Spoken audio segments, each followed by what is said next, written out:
When some of her fans hear the name Linda Harrison, they immediately think of Nova and Planet of the Apes. And why wouldn't they? She was brilliant in the film, and she put her all into her role and entered the mind of Nova, the character. But the major misconception about her is the fact that Planet of the Apes is the only film she has appeared in and her only contribution to the Hollywood entertainment industry. But this couldn't be farther from the truth. As you are about to see, Linda Harrison not only put out a brilliant performance in Planet of the Apes, but has also been actively involved in other works before the major film and even after. Formative years, early interests. In the charming town of Berlin, Maryland, a young girl named Linda Melson Harrison burst onto the scene, and her life story unfolded like a captivating drama. Now, Linda wasn't just any girl. She hailed from a family with roots as deep as the Delmarva region itself. Linda's ancestors, the Melsons, were like the OGs of Maryland, sailing in from North Yorkshire back in the mid-17th century. On the other side of her family tree, the Harrisons were no strangers to adventure, with one of them making a bold move from West Kirby, Cheshire, to the New Haven colony. Fast forward to Linda's childhood, where she found herself smack in the middle of four sisters, Kay, Gloria, Jane, and Joan. Her parents, Isaac and Ida, were a dynamic duo. Dad was a nurseryman, nurturing trees like a green-thumbed maestro, and Mom was a beautician, turning heads with her magical touch. Little Linda, the middle child, wasn't shy of the limelight. A little ham, her mom fondly called her. At the tender age of 5, Linda was already kicking off her journey into the world of entertainment, twirling and somersaulting in ballet and acrobatics classes. You could say the stage lights were her playground, and she loved every second of it. As Linda grew, so did her flair for the dramatic. The Harrisons weren't just your run-of-the-mill family, they were the brains behind the business, J.G. Harrison and Sons Nurseries, a fruit tree haven that employed a whopping 500 workers, no doubt a family legacy. But as little Linda grew to become a teenager, so did her dreams and aspirations, which were as big as the sky. Working summers at a crab house in Ocean City, Maryland, she was flipping pancakes whilst flipping through her dreams of becoming an actress. Linda's plan was simple, yet daring.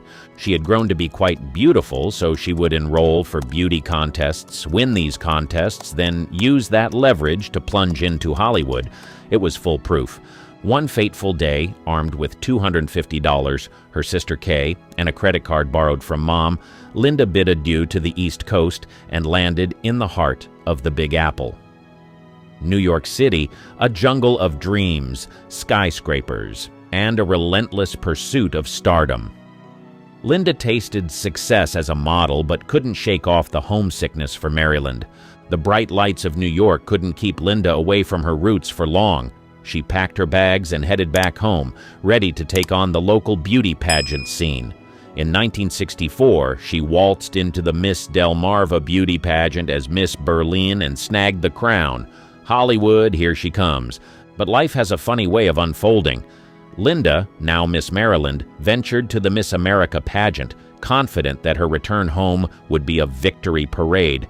However, fate had other plans. She was the first runner-up. The disappointment was palpable. Tears flowed backstage, dreams seemingly shattered. Yet from the shadows of defeat emerged an unexpected hero, Mike Medavoy, an agent who saw more than just a beauty queen. When talking about her, he said, "You ought to be in pictures." And just like that, Linda found herself in the realm of 20th Century Fox. As Linda's journey took a cinematic turn, another plot twist awaited. At a movie premiere, Linda, a fan of Charlton Heston since her Ben-Hur days, found herself in the company of Fox's vice president, Richard D. Zanuck. Little did she know this chance encounter would spark a love story that would intertwine her acting career and her life in ways she never imagined. And there, under the glittering lights of Hollywood, Linda Melson Harrison's story unfolded, a tale of dreams, disappointments, and a love that would shape her destiny. Her breakout role, Nova. In the bustling world of Hollywood during the swinging 60s, Arthur P. Jacobs, the mastermind producer, was on the hunt for the perfect actress to bring Nova to life in the upcoming cinematic spectacle, Planet of the Apes. Ursula Andress, the former Bond girl, had flirted with the role in Jacobs' mind, but the casting puzzle remained unsolved. Auditions echoed through the studio, with the spotlight landing on the likes of Angelique Pettyjohn, a warrior from a Star Trek episode. However, the elusive character of Nova was proving to be a tough nut to crack. Enter the charismatic Charlton Heston, penning his thoughts in his diary on that fateful April day. He wrote, "The casting problem's really Nova. Who will do it, and how naked can she be? The tests I saw were not good." The stakes were high, and the clock was ticking. In the 11th hour, the cinematic gods whispered to Jacobs about Linda Melson Harrison, a budding actress enrolled in the on-lot acting school. With a dash of charm and a sprinkle of finesse, Zanuck, the mighty decision-maker, suggested she try her hand at the role of Nova. He said to the producers 2 simple words: "Consider Linda." And so the curtain rose for Linda to audition for the role that would etch her name in Hollywood history. Mort Abrahams, the man in the know, spilled the beans on Zanuck's pitch-perfect suggestion. He said, "We will be glad to meet with Linda," and it was on. There were no strings attached, just a chance for Linda to showcase her talent, to prove she was Nova material. Now fast forward to the making of Planet of the Apes, where Linda, now Nova, embraced her primal instincts. In a 1998 documentary she shared, "I thought about animal instincts. The way Nova would move and react would be more the way an animal would react, more from fear. It seemed to be what the director wanted." Little did she know that her test would be the key to unlock the doors of Hollywood stardom. The filming journey began on May 21, 1967, and the desert landscapes near Page, Arizona, became the canvas for the Forbidden Zone. Alongside her on-location companion, her sister Kay, Linda reveled in the beauty of the desert, marveling at the orchestrated chaos of a film set, proud of what her sister was going to become. But deep down in Linda's heart, she could not help but think she was given the role simply because she was Richard Zanuck's girlfriend. She said, "I don't know if people viewed me differently because I was Richard Zanuck's girlfriend. I was so delighted and grateful to be in this picture that I probably never saw the negative side as much." Gratitude and professionalism were Linda's guiding stars, and she adhered to Zanuck's golden rule: show up on time, listen to the director, do the job, and no complaints. As the cameras rolled, Linda embodied Nova, weaving herself into the fabric of Planet of the Apes. She had a point to prove, that she could actually do a good job even if she was selected because of her love interest. She did all she could to prove herself worthy of the role, and she did. She wasn't just an actress. She was a joy to work with, cooperative, hard-working, and always there, eager to absorb the magic of filmmaking.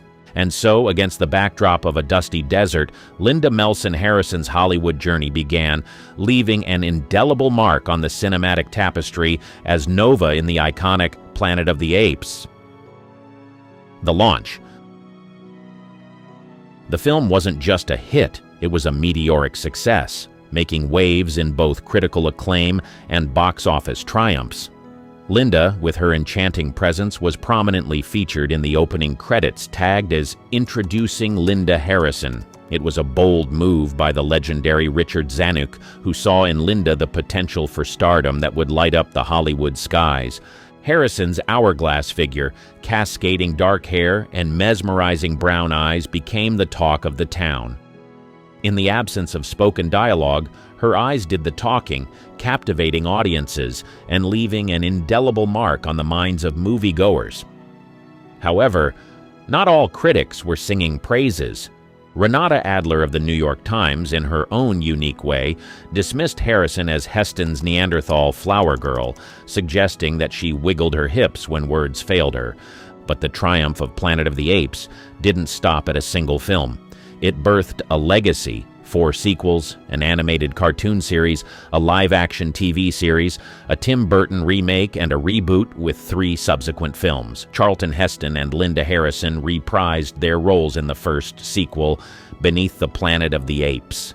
Decades later, in 2001, Harrison made a cameo in the reboot, sharing the screen with Heston once more. Fast forward to August 27, 1998, a pivotal moment in cinematic history. The Academy of Motion Picture Arts and Sciences celebrated the 30th anniversary of Planet of the Apes with a special screening. Linda Harrison, alongside Heston, Kim Hunter, Roddy McDowall, and John Chambers, graced the event, basking in the timeless glory of their creation. To add another laurel to its crown, Planet of the Apes was inducted into the prestigious 2001 National Film Registry list, solidifying its place in the annals of cinematic greatness. The film wasn't just a moment in time, it was a timeless masterpiece, and Linda Harrison stood at the heart of its allure, forever etched in the cinematic tapestry. The Misconception. Linda Harrison, the captivating actress who etched herself into cinematic history as Nova in the iconic Planet of the Apes franchise, has often found herself battling a major misconception within the realms of Hollywood. A prevailing myth among many of her fans suggests that her contribution to the entertainment industry begins and ends with her mesmerizing portrayal in the ape-filled dystopian world. However, this oversimplification belies the rich tapestry of Linda Harrison's career and the diverse roles she has brought to life beyond the forbidden zone. For a considerable number of fans, the name Linda Harrison instantly conjures images of the primitive beauty Nova, her dark hair cascading as she navigates a world turned upside down by simian dominance. The truth, however, is that Linda's artistic journey extends far beyond the boundaries of Ape City. In the aftermath of the initial Planet of the Apes success, Linda's career took a turn into the dynamic landscape of television. She ventured into the NBC TV series Bracken's World, where she portrayed Paulette Douglas, an aspiring actress caught in the whirlwind of studio life and romance. This television series showcased Linda's versatility, proving that she was more than just the silent enchantress of the ape civilization. Despite the series' untimely demise, Linda did not fade into obscurity. Hollywood witnessed her resilience and commitment to her craft. Yet a peculiar narrative persisted among fans, largely fueled by a lack of comprehensive awareness about her body of work. This misperception often overlooks the fact that Linda Harrison had a presence in the television series Felony Squad, where she shared the screen with Dennis Cole, showcasing her acting prowess in a different light. Furthermore, Linda's journey in the entertainment industry ventured beyond acting. Behind the scenes, she was part of the 20th Century Fox shareholder war, navigating complex dynamics that went beyond the spotlight. This chapter of her life, though less visible to the public eye, adds another layer to Linda's multifaceted career. It is crucial for fans and enthusiasts alike to break free from the confinements of this misinformation. Linda Harrison's Hollywood legacy extends beyond the dense jungles and intricate politics of the ape-dominated universe. The misperception, while understandable given the cultural impact of Planet of the Apes, does a disservice to the breadth and depth of Linda's artistic contributions. As admirers revisit Linda Harrison's body of work, they may find themselves pleasantly surprised by the diversity of her roles, the nuances she brought to each character, and the resilience with which she navigated the ever-evolving landscape of the entertainment industry. It's time to shed light on the full spectrum of Linda Harrison's career, celebrating not just Nova, but the actress who, in her own right, made meaningful strides in Hollywood beyond the forbidden zone. Trouble in Paradise. Little did Linda know that soon in her career, she was going to be faced with a situation that brought out a part of her that she didn't know she had. As the dust settled on the set of Beneath the Planet of the Apes, a new adventure awaited Linda. Picture this, a trio of starlets, the glitz of Hollywood, and the Fox-produced NBC TV series titled Bracken's World. It was a series close to the heart of none other than Richard Zanuck himself. Linda spilled the beans, saying, It was a series Dick, for a long time, had wanted to do. With the ink barely dry on her work in the ape-filled sequel, Linda stepped into the shoes of Paulette Douglas, a wide-eyed, aspiring actress caught in the whirlwind of studio pressures and a romance with a daring stuntman. And so, with the grace of a seasoned performer, Linda juggled the demands of Beneath and the pilot of Bracken's World. Lines had to be memorized, and silence was no longer golden. In her own words, "Silence may be golden, but no one knows how happy I am to be off the gold standard." The TV screens lit up with Linda's refreshing presence, earning her the title of one of the most refreshing young faces to light up TV screens this new season. Yet, Fox publicists, always ready to weave a tale, spun stories about Linda's passion for Shakespeare, Voltaire, and Aristotle, a passion she chuckled at, for it was more fiction than fact. However, the glitz of Bracken's World dimmed sooner than expected. Midway through its second season, the series was abruptly canceled. Linda, reflecting on the demise, shared her insight. NBC, however, wanted a 1-hour contained show, so they would stock each episode with a big guest star. After a while, you run out of story. Post-cancellation, life took a tumultuous turn for Linda. Enter the 20th Century Fox shareholder war, a saga that unfolded in December 1970. Linda's husband, Richard Zanuck, and her mother-in-law found themselves on one side, facing off against her father-in-law, Darryl Zanuck. The battle was fueled by consecutive losses posted by the studio. In the crossfire, Linda's husband was fired, and her contract met an abrupt end in January 1971. Amidst this turmoil, Linda, carrying the precious gift of impending motherhood, found herself entangled in a legal maelstrom. The reason for her termination? It was deemed that her presence might prove embarrassing to the studio. A $22 million lawsuit ensued, with Linda at the center, alleging wrongful termination, breach of contract, defamation, and emotional distress. The legal battlefield eventually saw a truce with an out-of-court settlement, the terms of which remained shrouded in mystery.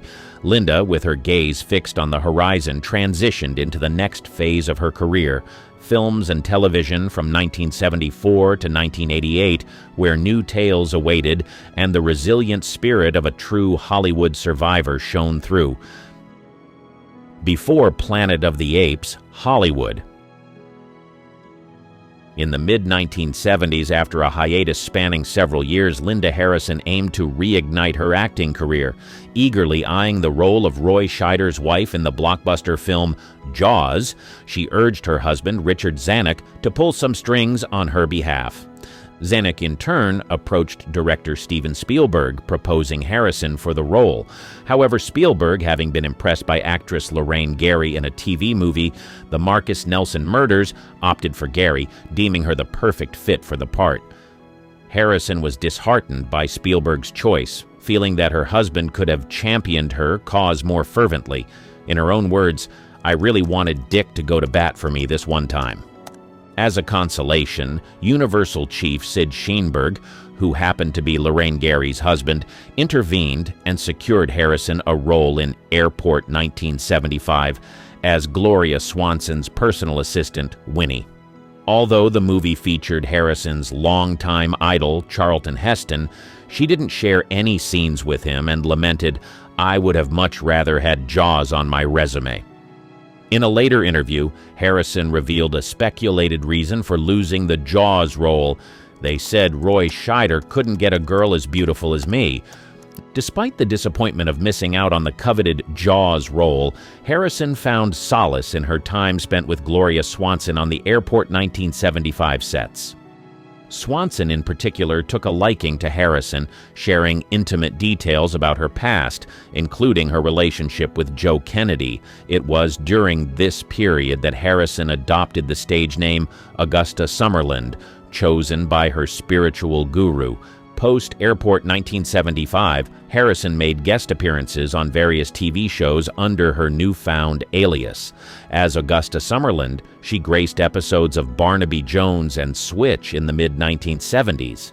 In the 1980s, determined to hone her craft, Harrison returned to acting school and appeared in a couple of movies after that.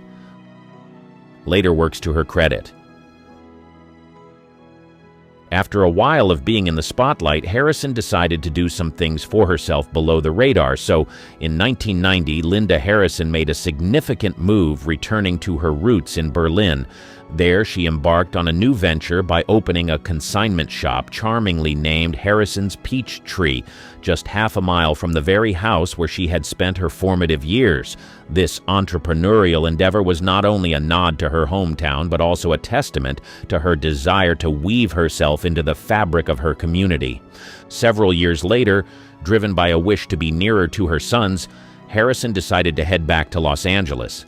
In the city of dreams, she pivoted into the world of real estate, following in the professional footsteps of her eldest sister, Kay. The real estate domain became her new stage, where she applied her skills with the same determination and grace that had marked her acting career. However, she just couldn't stay away from Hollywood. In 1995, Harrison rekindled her passion for the silver screen, landing a small yet noteworthy role as the Madam in the film Wild Bill. This marked a return to the screen for the actress, and it hinted at more to come. In 1998, Harrison made a unique appearance, not as a character, but as herself. The Kevin Burns TV documentary, Behind the Planet of the Apes, delved into the making of the first 5 films in the beloved franchise. For Harrison, this was not just a nostalgic trip down memory lane, it was an opportunity to share her experiences with the dedicated fans who had followed her journey from the forbidden zone to consignment shops and real estate ventures. Her newfound connection with science fiction conventions began in October 1998 when she attended her first one in New Jersey, surrounded by fellow luminaries like Jonathan Harris, Marta Kristen, Mark Goddard, Angela Cartwright, Lou Ferrigno, Bela Lugosi Jr., and Sarah Karloff. Harrison felt the warmth of appreciation from fans who sought her autograph.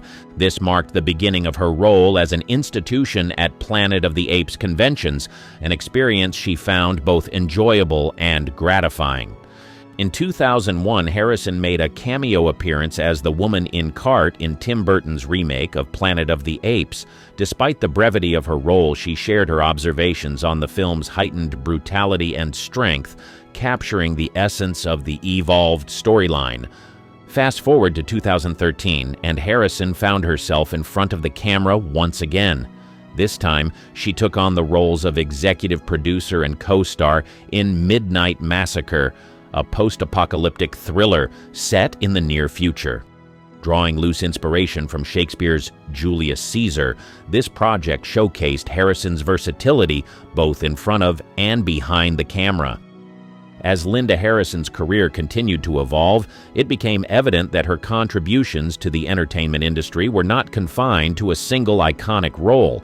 From consignment shops to real estate ventures, documentaries to cameo appearances, and even producing her own film, Linda Harrison's journey was one of resilience, reinvention, and an enduring connection with fans who appreciated the woman behind the characters.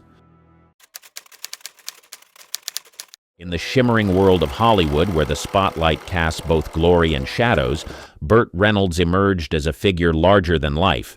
Known for his charismatic charm and rugged good looks, he was the quintessential American heartthrob. But beneath the veneer of the movie star, there lay hidden depths and untold stories. As the cameras rolled and Reynolds dazzled audiences with his performances, whispers circulated in the background. Rumors about his off-screen life began to surface, painting a picture far more complex than any character he portrayed on screen. Was Bert Reynolds merely the charming bandit, the lovable rogue that the public adored? Or was there more to his story, a tapestry of secrets woven behind the scenes of his celebrated career? In this journey, we delve into the life of Bert Reynolds, a man who captivated millions but also harbored mysteries. From his early days in Hollywood to his rise as a cultural icon, we uncover the layers of a man who was much more than the roles he played. Some revelations may surprise you, others might challenge what you thought you knew about the man behind the legend. From his tumultuous relationships to his personal struggles, we explore the facets of a life lived in the limelight and the shadows it cast. Prepare to embark on a journey through the life of Bert Reynolds, a story of fame, passion, and the secrets that linger behind the curtain of stardom. Humble beginnings. In the small town of Lansing, Michigan, on February 11, 1936, a star was born. Bert Reynolds, originally named Burton Leon Reynolds Jr., entered the world not with a silver spoon, but with a resilience that would define his life. His father, Burton Sr., was a proud man of law, serving as the chief of police, instilling in young Bert a sense of discipline and respect for authority. The Reynolds family moved to Riviera Beach, Florida, where Bert's athletic prowess began to shine. At Palm Beach High School, he excelled in football, his talent and dedication paving the way for a promising future. His dreams of glory on the football field were so vivid and within reach, with Bert earning a scholarship to Florida State University, a testament to his skill and hard work. But fate had a different plan. In 1955, during his sophomore year, a car accident changed everything. Bert's knee was severely injured, and the injuries didn't stop there. While recovering, he endured another blow, a spleen injury during a game. These back-to-back misfortunes dashed his football dreams, steering his life in an unforeseen direction. It was during this tumultuous time that Bert's path veered towards acting. Encouraged by an English professor who saw a spark in him, Bert auditioned for a play. To his surprise, he won the lead role, not just because of his talent, but also because of his undeniable charisma. This experience lit a fire in him, a passion for performing that he never knew he had. Bert's journey in acting started modestly. He attended Palm Beach Junior College, participating in theater productions. His first notable performance was in the play Outward Bound, where he won the 1956 Florida State Drama Award. This accolade earned him a scholarship to the Hyde Park Playhouse, a summer stock theater in New York. In New York, Bert's rugged good looks and natural acting ability caught the attention of talent scouts. He was offered a chance to audition for a role in a new play called Tea and Sympathy at the neighborhood playhouse. Though he didn't land the role, this experience opened doors for him, leading to television and movie roles. Bert's early career was a mix of small TV roles and stage appearances. He appeared in shows like Pony Express and Riverboat, but it was his performance in Gunsmoke as Quint Asper that gave him his first taste of recognition. His portrayal of the half-Native American blacksmith in the popular Western series marked the beginning of a new chapter, one that would eventually lead him to the pinnacle of Hollywood stardom. In these early years, Bert Reynolds was not just building a career, he was building a legend, one step at a time, from the football fields of Florida to the bright lights of Hollywood. The breakthrough. As the 1960s dawned, Bert Reynolds' career began to gain momentum. His rugged charm and undeniable talent caught the eye of Hollywood, leading to more significant roles and opportunities. It was a time of transformation for Reynolds as he transitioned from a promising television actor to a rising star in the film industry. In 1966, Reynolds made a bold move that would mark a turning point in his career. He accepted a role in the film Navajo Joy, directed by Sergio Corbucci. This spaghetti western, shot in Spain, was a departure from his previous roles. Reynolds played the titular character, a Navajo warrior seeking revenge. The film was not a critical success, but it showcased Reynolds' ability to carry a movie as the lead, setting the stage for bigger things to come. The late 1960s and early 1970s saw Reynolds experimenting with various genres, from action to comedy. He appeared in films like 100 Rifles, 1969, and Sam Whiskey, 1969, which further solidified his position as a versatile actor. However, it was his foray into television that would bring him unprecedented fame.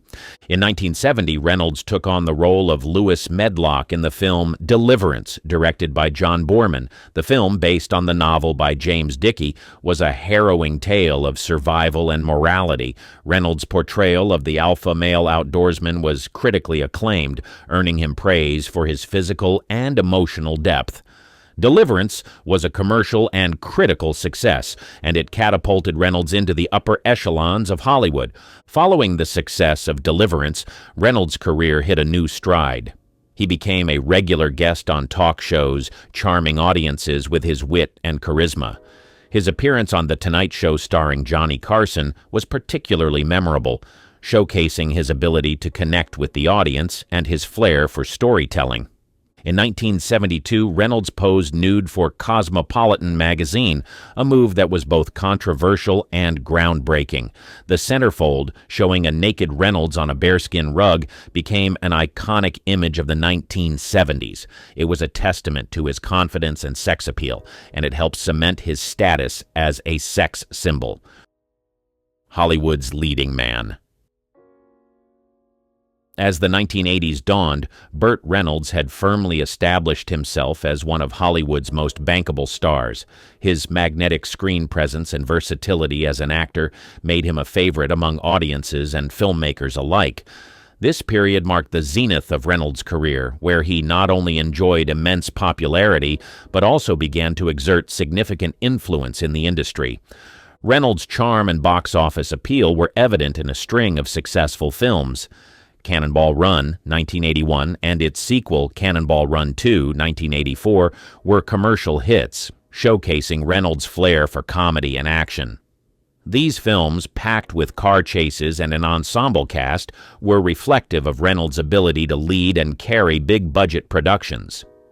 However, it wasn't just the action comedy genre that Reynolds excelled in. He showed his range as an actor in films like Sharky's Machine, 1981, which he also directed. This crime thriller, where Reynolds played a tough, no-nonsense detective, was a departure from his usual roles and demonstrated his skills behind the camera as well. Reynolds' influence extended beyond his on-screen roles. He became a mentor to many young actors and was known for his generosity and support to his co-stars and crew members. His charisma was not limited to the screen. It was an integral part of his personality, endearing him to those he worked with. Despite his success, Reynolds did not shy away from taking risks. He turned down several roles that would later become iconic, including Han Solo in Star Wars and John McClane in Die Hard. These decisions, while controversial, were reflective of Reynolds' desire to chart his own path in Hollywood rather than conform to expectations. The 1980s also saw Reynolds venturing into television with the sitcom Evening Shade, 1990-1994. His role as Wood Newton, a former professional football player turned high school coach, earned him critical acclaim and a Golden Globe Award. This return to television demonstrated Reynolds' ability to adapt and remain relevant in an ever-changing entertainment landscape. Off-screen, Reynolds' life was as eventful as his career. His high-profile relationships, particularly with actress Sally Field, were the subject of much media attention. Reynolds often described Field as the love of his life, and their on-screen chemistry in films like Smokey and The Bandit was palpable. By the end of the 1980s, Bert Reynolds had become more than just an actor. He was a cultural phenomenon. His journey from a young football player to Hollywood's leading man was marked by ups and downs. But through it all, Reynolds remained a beloved figure, known for his charisma, talent, and indomitable spirit. Love, life, and scandal. Bert Reynolds' personal life, much like his career, was a tapestry rich with stories of love, heartbreak, and controversy. His charismatic personality and status as a Hollywood heartthrob led to several high-profile romances and marriages, each adding a layer to the complex persona of Reynolds. In the late 1970s, Reynolds met actress Sally Field on the set of Smokey and the Bandit. Their on-screen chemistry quickly translated into a real-life romance. Field and Reynolds became one of Hollywood's most talked-about couples, their relationship capturing the hearts of fans worldwide. Despite the intensity of their connection, the relationship ended after a few years. Reynolds later expressed regret about how the relationship concluded, often referring to Field as the one who got away. Reynolds' romantic life was not without its controversies. In 1988, he married actress Loni Anderson, a union that was as glamorous as it was tumultuous. The couple adopted a son, Quinton, which brought joy to Reynolds' life, but their marriage was often under the scrutiny of the public eye. The couple's divorce in 1993 was highly publicized, marked by bitter legal battles and scandalous accusations, painting a stark contrast to Reynolds' otherwise charming public persona. The divorce from Anderson took a toll on Reynolds, both emotionally and financially. He faced a series of financial setbacks, including bankruptcy in the mid-1990s. These struggles were a far cry from the peak of his career, showcasing the volatility that often comes with life in the limelight. Despite these challenges, Reynolds continued to find solace in his work and his passion for acting. He often spoke candidly about his personal life, his mistakes, and his learnings, showing a vulnerability that endeared him even more to his fans. Reynolds' life was also marked by his friendships and connections within the industry. He was known for his loyalty and generosity, traits that made him beloved among his peers. His long-standing friendship with fellow actor Dom DeLuise was particularly notable, with the duo sharing both a deep personal bond and on-screen chemistry. Throughout the ups and downs of his personal life, Reynolds maintained a sense of humor and a level of self-awareness that was rare. He never shied away from discussing his past, including his relationships, financial woes, and the choices he made. This openness added a layer of authenticity to his public image, making him not just a star but a relatable figure with a story that resonated with many. Trials and tribulations. The 1990s and early 2000s were a period of profound change and challenge for Bert Reynolds. Despite his earlier success, he faced a series of trials that tested his resilience, both personally and professionally. These years were marked by financial struggles, health issues, and a waning career, painting a stark contrast to the heights he had once achieved. Financially, Reynolds found himself in dire straits.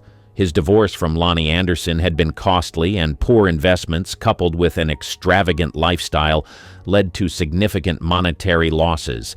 In 1996, he filed for bankruptcy, a move that was widely publicized and added to the narrative of a fallen star.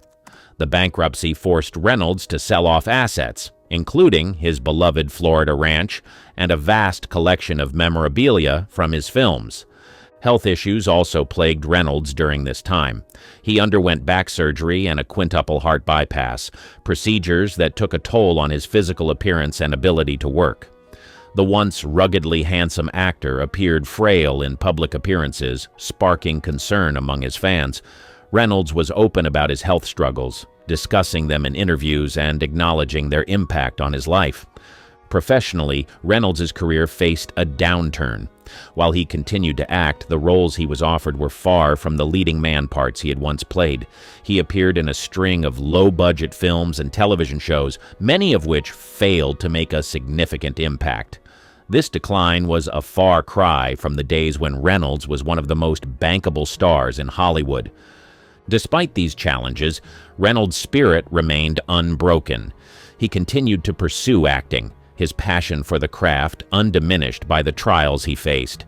In a testament to his enduring talent, Reynolds made a remarkable comeback with the film Boogie Nights, 1997. His portrayal of adult film director Jack Horner earned him critical acclaim, including an Academy Award nomination for Best Supporting Actor. This role was a reminder of Reynolds' acting prowess and his ability to reinvent himself. Reinvention and resilience. Entering the new millennium, Bert Reynolds demonstrated an admirable capacity for reinvention and resilience. The challenges of the previous decade had not diminished his spirit. Instead, they had forged a path for a remarkable resurgence.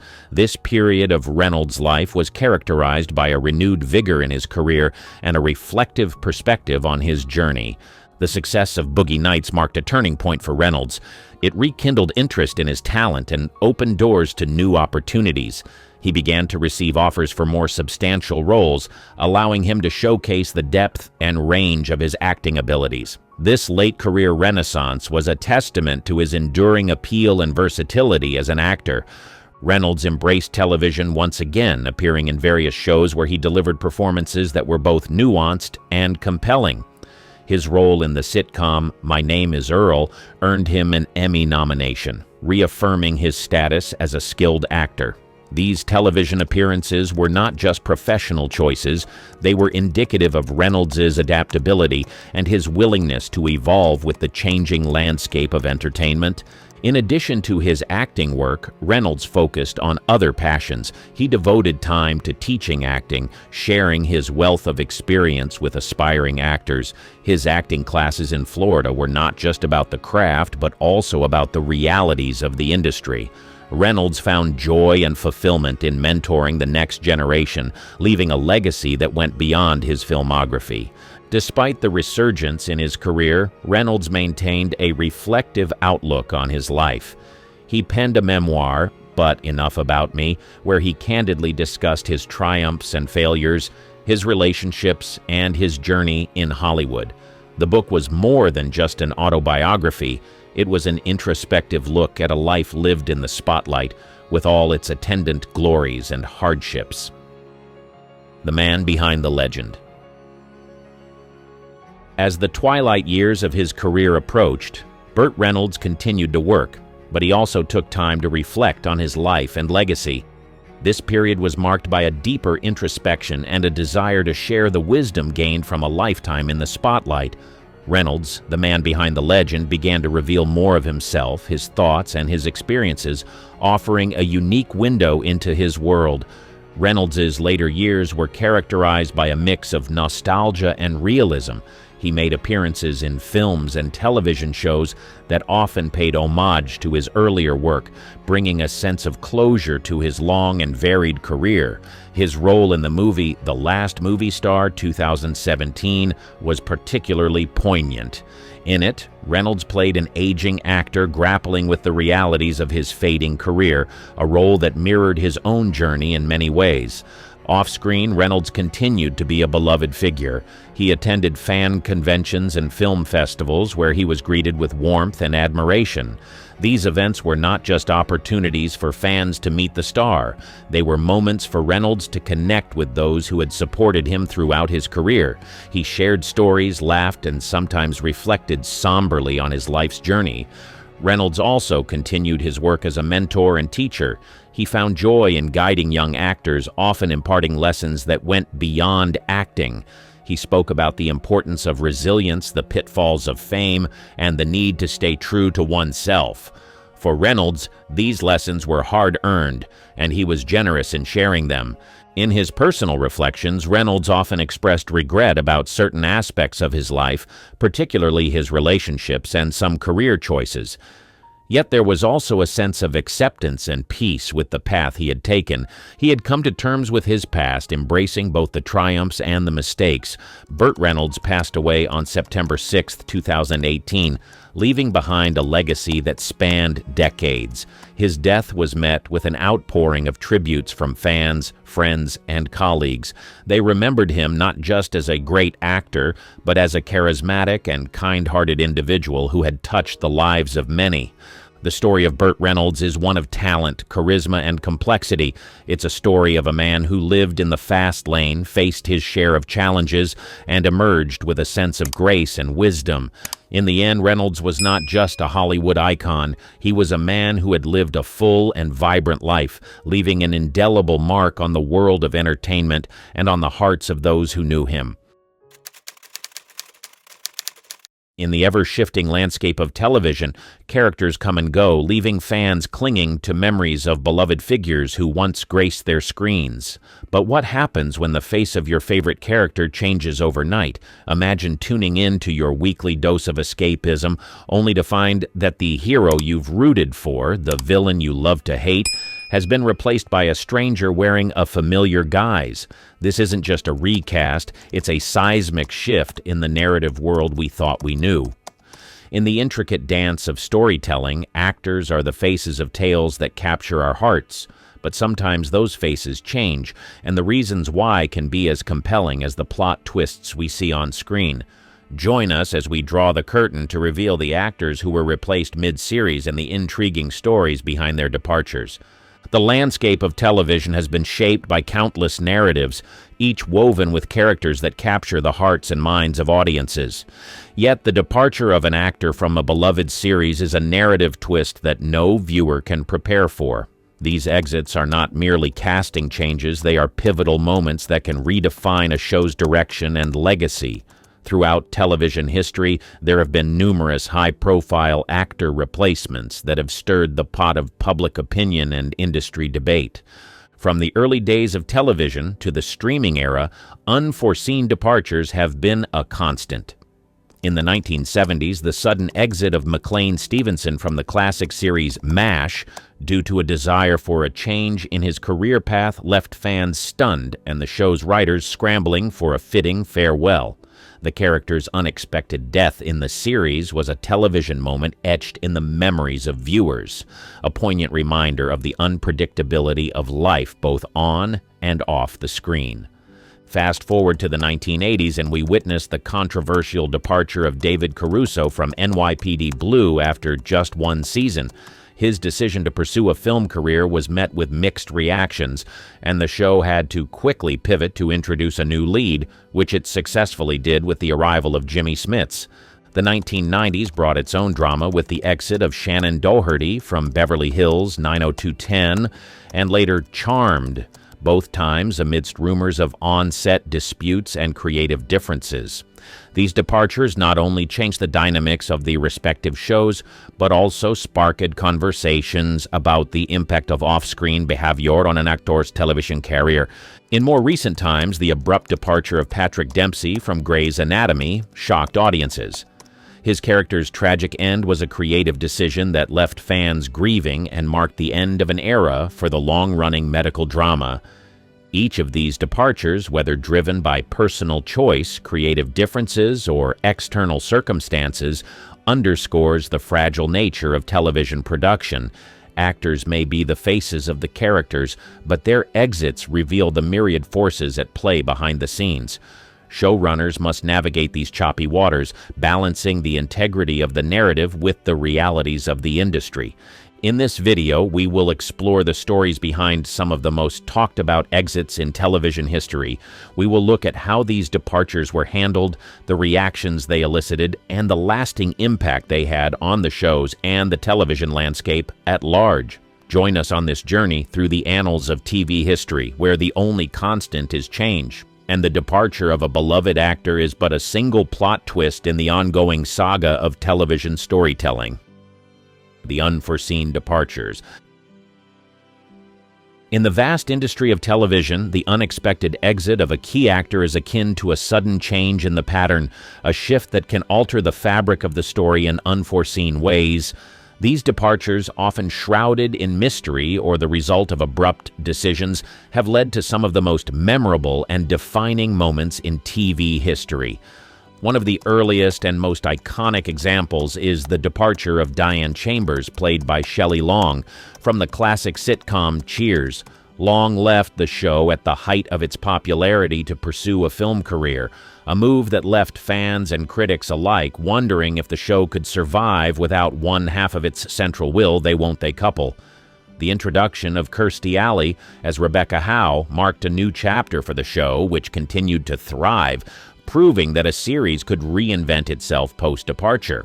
In the realm of science fiction, the sudden departure of Denise Crosby from Star Trek: The Next Generation during its first season surprised viewers. Her character, Tasha Yar, was killed off in a shocking twist that was as much a narrative decision as it was a response to Crosby's desire for a more expansive career. The show would go on to address her absence in future storylines, weaving her departure into the lore of the Star Trek universe. The 2000s saw the unexpected exit of Christopher Maloney as Detective Elliot Stabler from Law and Order Special Victims Unit. After 12 seasons, contract negotiations fell through, and Maloney's sudden departure left a gap that the show took time to fill. His absence was felt both by the characters and the audience, as the show had to recalibrate its dynamic without one of its original leads. More recently, the departure of Ruby Rose from Batwoman after just one season left fans and industry insiders puzzled.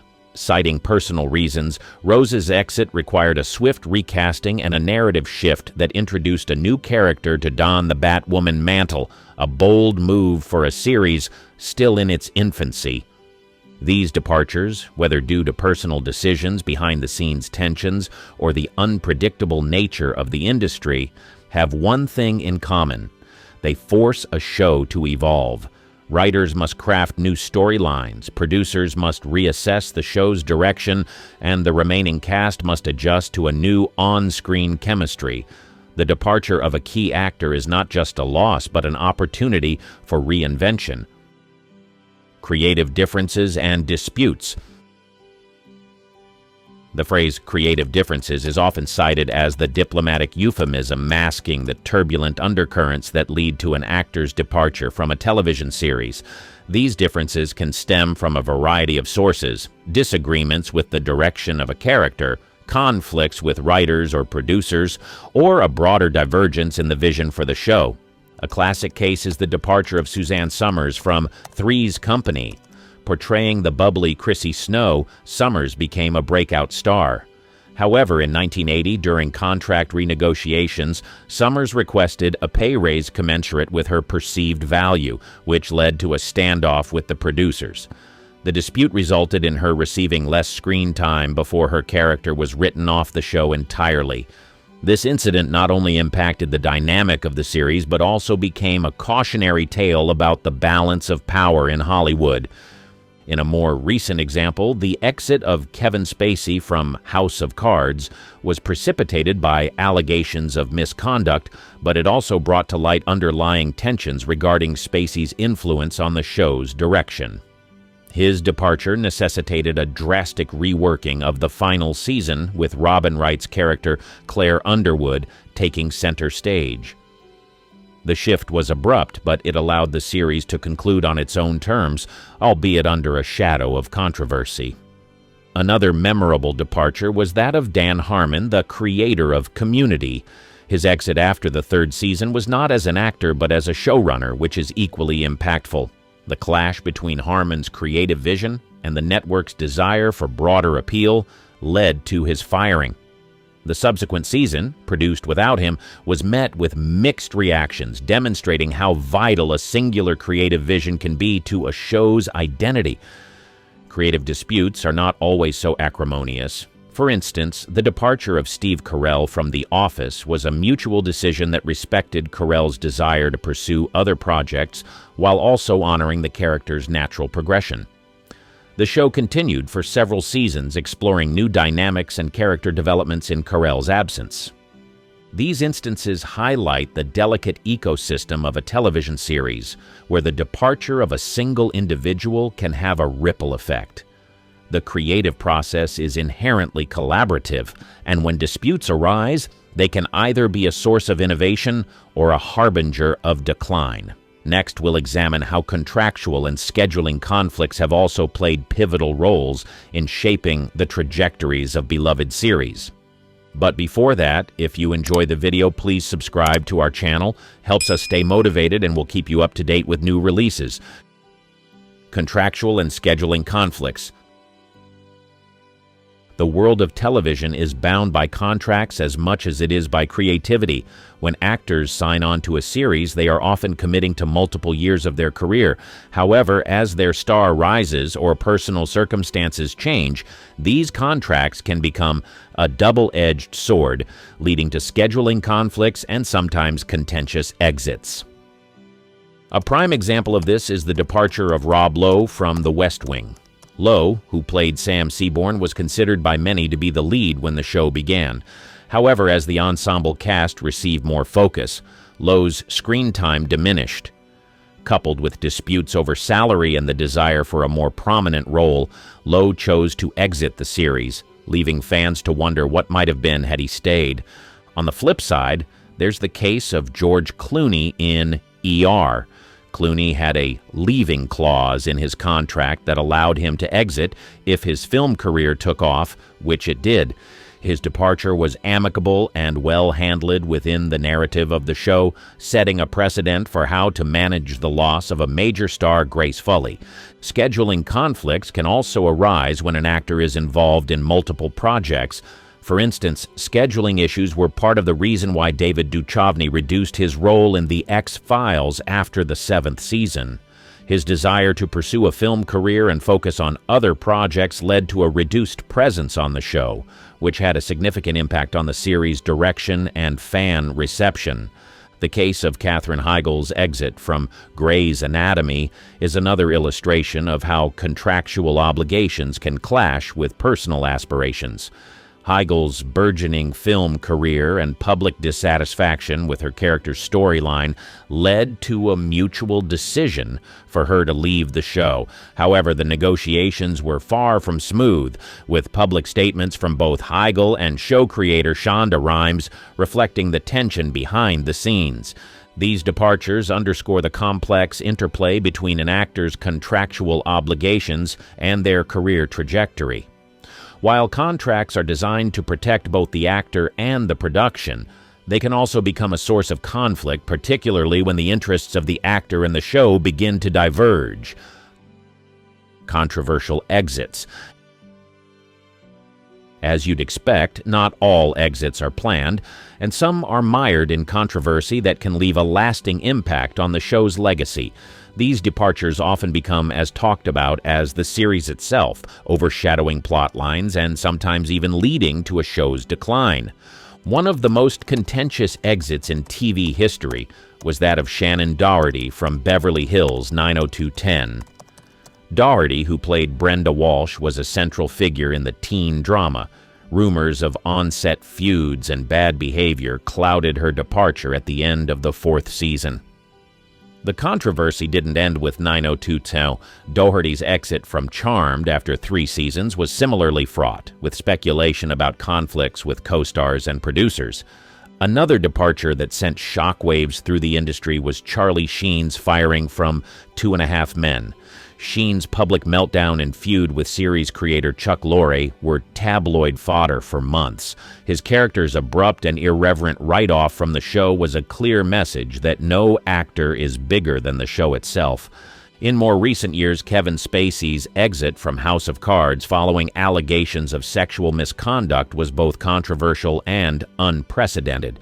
The show had to rework its final season to write out Spacey's character, Frank Underwood, a move that significantly altered the show's trajectory and received mixed reactions from fans and critics alike. The departure of Roseanne Barr from her eponymous show, Roseanne, due to a racially charged tweet led to the show's cancellation and subsequent rebranding as The Connors. This situation highlighted how an actor's off-screen behavior could have immediate and drastic consequences for their on-screen roles. The role outgrows the actor. Sometimes the narrative arc of a series demands that a character evolve in ways that the original actor can no longer portray, leading to a recasting that can be jarring for audiences but necessary for the story. This phenomenon is not new, but it is always a point of interest and sometimes contention among fans. A classic example is the role of Daario Naharis in the epic series Game of Thrones. Initially played by Ed Skrein in the 3rd season, the role was taken over by Mikael Huisman in the 4th season. The official reason given was a conflict of schedules, but rumors of creative differences quietly circulated. The change was abrupt, and the character's new portrayal was noticeably different, leading to much fan speculation. In The Fresh Prince of Bel-Air, the character of Aunt Vivian was famously played by Janet Hubert for the first 3 seasons before being replaced by Daphne Maxwell Reid. The change was attributed to behind-the-scenes difficulties, but it also reflected a shift in the character's demeanor and role within the show, which some argue could have necessitated a different approach to the character. Another notable recasting was the transition from Sarah Chalke to Lisi Göransson and back again for the role of Becky in Roseanne. Göransson left the show to attend college and Chalke took over. Göransson would later return, leading to a unique situation where both actors alternated in the role, depending on their availability. In the Avengers TV series from the 1960s, the role of Kathy Gale was originally played by Honor Blackman. When Blackman left to play Pussy Galore in Goldfinger, the role was not recast. Instead, a new character, Emma Peel, played by Diana Rigg, was introduced. This allowed the show to refresh its dynamic and keep pace with its evolving narrative needs. These changes underscore the delicate balance between an actor's portrayal and the character's trajectory within a story. When the role outgrows the actor, either due to narrative demands or external factors, the show must navigate the transition carefully to maintain continuity and audience engagement. Tragic circumstances. The impact of a sudden loss of an actor due to tragic circumstances presents a profound challenge for a television series. These events are deeply felt, not just within the fabric of the show, but also among the cast, crew, and viewers who have formed attachments to the characters and the actors behind them. One of the most heart-rending examples is the death of John Ritter, who passed away unexpectedly in 2003 from an aortic dissection. Ritter was at the height of his role in the sitcom 8 Simple Rules for Dating My Teenage Daughter. The show chose to address his death directly, writing it into the series, which allowed the characters and the audience to grieve together. In the case of Glee, the untimely death of Corey Monteith, who played Finn Hudson, left the cast and fans in shock. The show paid tribute to Monteith in an episode that dealt with the loss of his character, reflecting the real-life grief of the actors and viewers. The episode was a poignant farewell to both the actor and his beloved character. The sudden passing of Phil Hartman, known for his role as Bill McNeil on News Radio, was another tragic event that the show had to address. Hartman was a victim of murder-suicide by his wife. The following season began with an episode that dealt with his character's death, allowing the show to honor Hartman's contribution and provide closure to fans. Saturday Night Live veteran and film star Chris Farley's death in 1997 was a loss felt across the comedy community. While not part of a series at the time of his passing, his absence was noted in the comedy world, with tributes pouring in from all corners, including from his SNL family. These tragic departures serve as stark reminders of the fragility of life and the unforeseen impact such losses can have on a television series. They require a sensitive and thoughtful approach to storytelling, as the line between reality and fiction becomes blurred by real-world sorrow. Fan reactions and ratings. Impact. The departure of a beloved actor from a television series can send ripples through its fan base, often resulting in a vocal and emotional response. Fans invest time and emotion into the characters and storylines, and when an actor exits, it can feel like losing a friend or family member. This chapter delves into the dynamics of fan reactions and the subsequent impact on show ratings. When Shannon Doherty left Charmed, her departure sparked a significant reaction among the show's dedicated fan base. Doherty's character, Prue Halliwell, was a central figure, and her sudden exit at the end of the 3rd season left fans reeling. The introduction of Rose McGowan as a long-lost sister helped to fill the void, but the show's dynamic had irrevocably changed, leading to mixed reactions and a shift in viewership. Similarly, The X-Files faced a fan uproar when David Duchovny, who played Fox Mulder, reduced his role after the 7th season. The chemistry between Mulder and Scully, portrayed by Gillian Anderson, was a cornerstone of the series, and Duchovny's reduced presence was felt both in the narrative and the show's ratings. In contrast, 2.5 Men experienced a different kind of shakeup with the departure of Charlie Sheen and the introduction of Ashton Kutcher. Sheen's tumultuous exit was highly publicized, and his character's absence was explained through his off-screen death. The show continued with Kutcher stepping in, leading to a different comedic dynamic that was initially met with curiosity by viewers, resulting in a ratings boost, though the long-term impact showed a gradual decline. The effect of actor replacements on ratings is not always negative. NYPD Blue saw the departure of David Caruso after its first season, but the show managed to maintain and even grow its audience with the introduction of Jimmy Smits. The seamless transition was a testament to the show's strong ensemble cast and writing. Fan reactions can also lead to campaigns aimed at bringing actors back or saving a show from cancellation. The power of fan movements was evident with Brooklyn Nine-Nine, which was picked up by another network after cancellation due to overwhelming fan support. Behind-the-scenes insights. The departure of an actor from a television series is often shrouded in mystery, with fans left to speculate about the reasons behind the decision. However, behind-the-scenes insights can provide clarity and context to these departures, revealing the complexities of television production and the intricacies of actor contracts. One of the most famous behind-the-scenes stories involves the departure of Suzanne Somers from Three's Company. After becoming a breakout star, Somers sought a significant salary increase, leading to contract disputes. Negotiations turned sour, and Somers was eventually phased out of the show, appearing only briefly in some episodes before her character was written off. The tension on set during this period was palpable, and the show's dynamic changed with the introduction of a new character, Terry Alden, played by Priscilla Barnes.